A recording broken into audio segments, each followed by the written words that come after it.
Welcome guys to the Desert Cruiser, and let's show you guys around.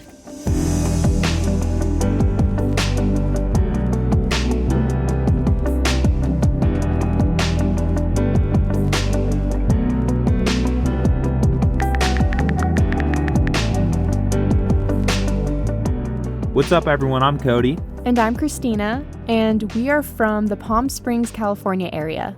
Currently, we live in our 2018 Mercedes Sprinter van. It's a 170 wheelbase, two-wheel drive.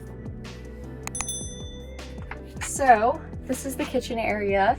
We absolutely love our fridge right here. It's in, what kind is it? Isotherm. It's an isotherm, and it holds up to at least 2 weeks worth of food. And we have our 2-burner propane stove here, as well as a nice sink for everything that we need. So these are our 2 cabinet doors down here. This one holds a lot of our plates, our silverware, all that good stuff, and even some games down there. We didn't want to have pull-out cabinets, mainly because it cost a lot more money, and we already were used to doing this in the home that we lived in before. We chose this lifestyle because this is the lifestyle we've actually been living partially before actually moving full-time into the van. My first car was actually a van, and once Christina and I met, we traveled out of my little van before realizing that we wanted to live full-time on the road. We knew that we were going to be able to financially work while traveling, and that we didn't want to live a stationary lifestyle like most of you guys watching this video. And this is going to be the next area, which right now is temporarily a storage area, but it does have our propane and it does have our gray water area.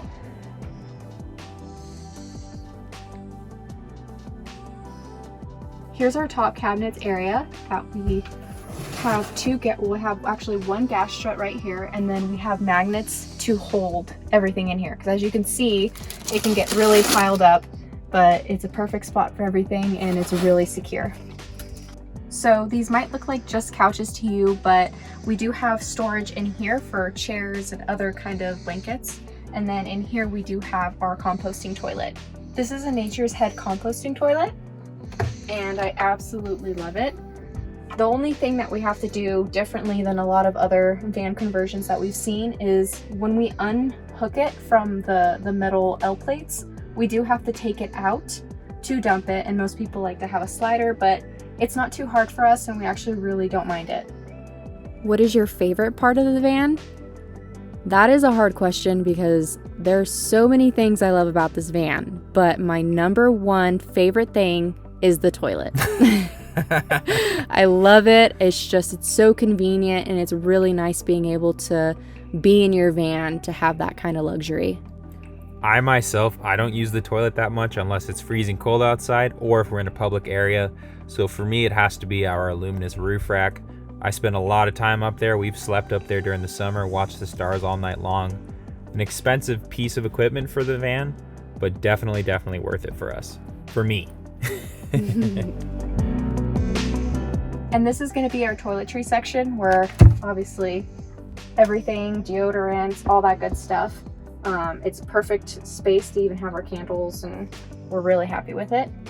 What's really nice about this bed storage, it's kind of an extended bed for me, because I end up putting my pillow right here, and this bed is already a full extended, so it ends up widening out very, very nice for us. We knew that we wanted to have bedside windows when we built our van, A, for ventilation, and B, so that we can look out of. So these little C.R. Lawrence windows, they're sliding windows, and they have a built-in screen. They lock. They're really nice. We do drive with them open sometimes, but it's really awesome waking up in the morning, having that ventilation, added security, being able to look in. And when we have our max fan on, there's air that travels throughout the entire van, so we don't even feel like we need another fan above our bed. It's really nice. So this is definitely my favorite part of the build. It's our garage. So this was a big reason for us getting the 170 wheelbase van, so that we had plenty of storage for our 4 bikes. So we have 2 mountain bikes on both sides, 2 road bikes, and they're on extremely heavy duty drawer slides. So this entire platform slides out for us. We just store the wheels between the bikes. We have extra water jug storage. backpacking gear, and then our entire electrical system's actually on the other side of the bikes.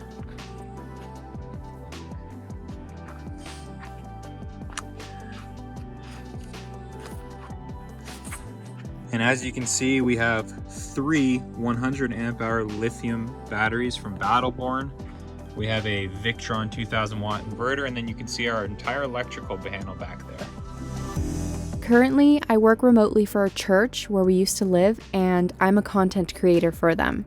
I do all of their social media, websites, and newsletters, and I absolutely love my job.